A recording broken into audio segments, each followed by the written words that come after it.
In today's tutorial, we're going to show you how to do the moves that Gambit did in the Deadpool and Wolverine movie. Spoilers for Deadpool and Wolverine ahead. If you're new here, my name is Michael. This is the Hobbyist YouTube channel because magic is my favorite hobby, and I teach magic tricks on this channel, but also things like these card moves from Gambit in the movie. So if you enjoy magic content like this, consider subscribing. But for now, let's get into the moves he did. So you're going to see two moves he did. You are also going to see him throwing cards. Now, today's video is not going to be about throwing cards. This is going to be about the moves he did with the deck in his hands, kind of some of those moves. So the first thing he did was a simple dribble. And I know that that might seem simple, but he did represent that on screen. So real quickly to get into that, if you've never dribbled a deck of cards before, you're going to hold the deck in what we call a dealer's grip. Pay attention to my fingers here. This is my subordinate hand actually, so you might want to mirror this if you're right-handed, but I am left-handed, so this is my dealer's grip hand. Your thumb is going to be along the side, your other fingers are along the side, but your index is along the top.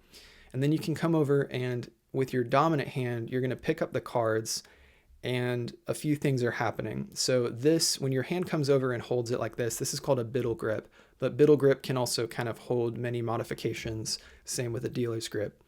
When you come over, this version of the biddle grip, we have the thumb along the bottom, we have these three fingers along the top, and the index is on the top of the cards, not the top edge, but the top card. And when you come over and hold it this way, you're going to lift it from being in a deep normal dealer's grip to being in a sort of elevated dealer's grip where it's here and it's your other index is curled against it. So you're here for a moment, and that kind of gets you into position to then move your index to the side of the deck where it's almost like just right here against the thumb. You're going to go back into a position to then receive the cards. So a lot of that is going to seem like, why do you go to all that trouble? But it's just the kind of natural way to transition the cards. So you're here in dealer's grip, you come over into an elevated, and then you lift to receive, okay? So then the dribble itself can happen in one of two ways. One way is with your index still curled, and the other way is with it on the side. Either way, you are releasing pressure off of here. So you're pushing in with your index. Let's do the curled way first. Pushing in with your index, that's going to build up pressure. None of that pressure should get released off of these fingers. It's going to get released off the thumb. When you do that, cards will start dropping. So it's almost like you're doing this, you're riffling the cards, but you're just riffling them into the air. And so that will drop them until the last card, and that's how you dribble the cards. Now when you receive them, you may have noticed I received them in this grip actually, as opposed to this grip. So this is a dealer grip. This is called a straddle grip for understandable reasons of it provides a full coverage cradle of sorts for the deck to fall in. And that is the finger along the side version. So another version you can do is you're still applying pressure with your finger, but instead of going it on top of the deck, it's against the side, and that still allows that pressure to be built up enough so that the cards will pop off the thumb. So that is a simple dribble. Let's get into a pretty cool move he did, which is called the hot shot cut. So it's hard for me to contain within this small window, but the hot shot cut looks something like that. So what you're able to do with the hot shot cut is make a card just kind of launch out of the deck and come into your hand and grab it. And this is a great move for Gambit to do. It shows his proficiency with the deck. So if you want to replicate it, here is how you do it. So you're going to hold the deck in that straddle grip, which remember is not a dealer's grip, but is with the pinky down so that you have this kind of full coverage of the deck. You're then going to do part of a charlier cut or charlier, or just a one-handed cut. So you might be familiar with that. You might have seen it before. If you don't know how to do that cut, that's okay, because you're not even doing the whole of the cut. What we're doing is we're going to move from a regular straddle grip to an elevated straddle grip, which is just going to, you almost will find yourself releasing the thumb, and you can kind of freely pivot the cards up and then put your thumb back. So you're here in your straddle grip, release the thumb, come up, put your thumb back, so now it's lifted like this. This gives you space to drop some of the cards. It might feel like dropping, it might even feel like you're just lifting the top packet. So that would be the first half of a one-handed cut. I'm not going to show you that today because all you need it for is so that your index finger can come in and contact the bottom card of the top packet. So you've lifted into an elevated straddle grip, you've separated the cards, your index finger is going to come in and it's going to push out one card. As you push out, you can actually release your thumb. You've noticed that once I've gotten contact, I'm releasing my thumb, the rest of the cards will come back down. So you're in this position. And you'll probably find it pretty natural. You can see it's already happening here. Because my middle finger is here, if I just keep pushing my finger out, the card is actually going to start to spin out. Now remember, this is my right hand. If you're doing this in your left hand, it'll be mirrored. But it's going to come and pivot along your middle finger. Once you're here where you've kind of formed a V or an L, you're going to release pressure from your index. It's not really needed anymore. And now the middle finger is going to be doing work. So now your middle finger is going to come up against this card. I will say, I just said you're releasing your index finger. While it's not contacting here anymore, it's kind of pushing up against the bottom of the deck. So you kind of have that critical kind of anchor point. And that allows you to then contact the card with your middle finger right on the corner here.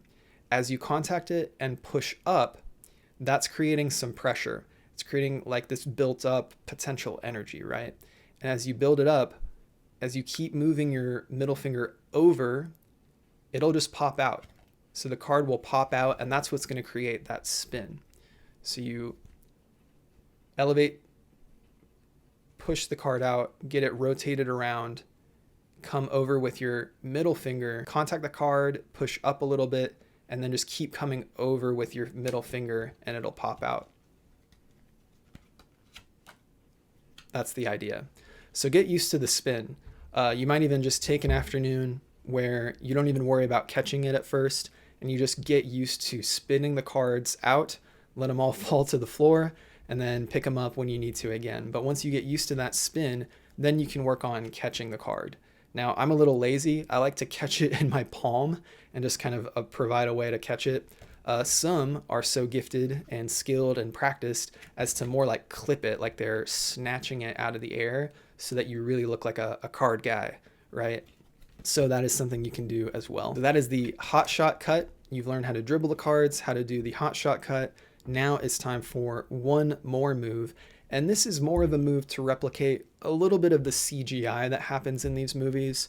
So you're going to see Gambit not only in this rendition, but in his rendition in X-Men Origins Wolverine, where cards just levitate in his hands, right? And so he does this big display of cards that are levitating in his hands, and it's kind of the movie magic CGI version of what move you're going to learn, which is the spring.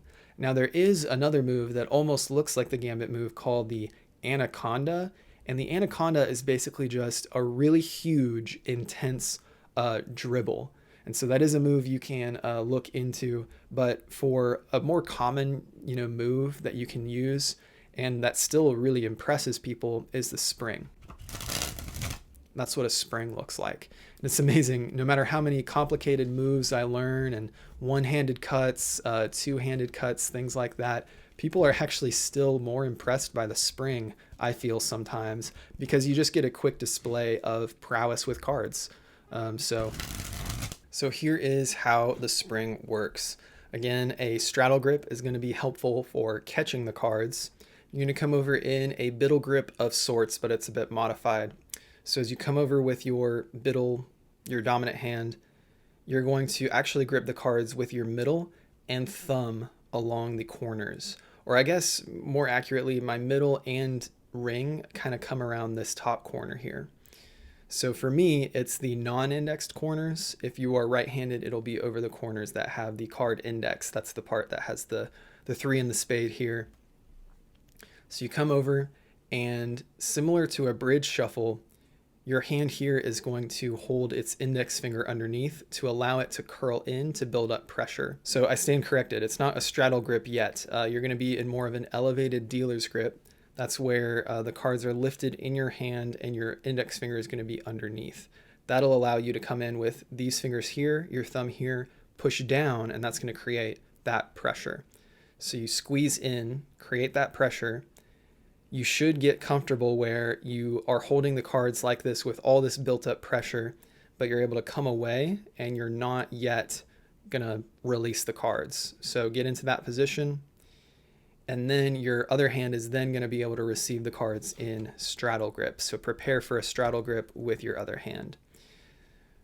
In your dominant hand, you're releasing off the thumb. So it's actually from squeezing enough, you're squeezing so that the cards will peel off of your thumb, and in slow motion what's happening is they're peeling off the thumb into the other hand. So it'll look like that. Now when you do this at first, because your hands aren't used to it, don't be surprised if you get this action where it kind of it'll like jut out. I also would encourage you, I know that I believe this is accurate, that some people actually do like to do it fully vertically. That builds up a lot more pressure and I think makes the spring even more difficult. So by doing this diagonal action, I'm just able to control it much better. So remember that pressure, remember your fingers. I will say, now that I'm actually getting into what I'm used to, the index provides a little bit of work, but I'm mainly experiencing it here in the middle. And remember to use that straddle grip to receive the cards. Once you're more comfortable with it, you will definitely be able to extend your hands, but just getting in the knack of doing the pressure buildup and release is where you're going to start. Now, when it comes to cards, they're meant to be able to snap back into position, but they'll start to take a bend in one direction or another. So it might help to also spring the cards face up and face down, just alternate that to kind of pay attention to the straightness of the cards. But now you know some awesome Gambit moves. I hope you get out there and enjoy practicing them and doing them. And, you know, if you do a Gambit cosplay, maybe you have something to work with now where you can actually do some moves as Gambit. Hey, if you like this video, be sure to like and subscribe for more magic content if you would like to learn more magic. If you want to dive even deeper, I have a free Patreon blog where we go into magic topics. I also have a magic merch store where you can pick up some merch if you'd like to support me in that way.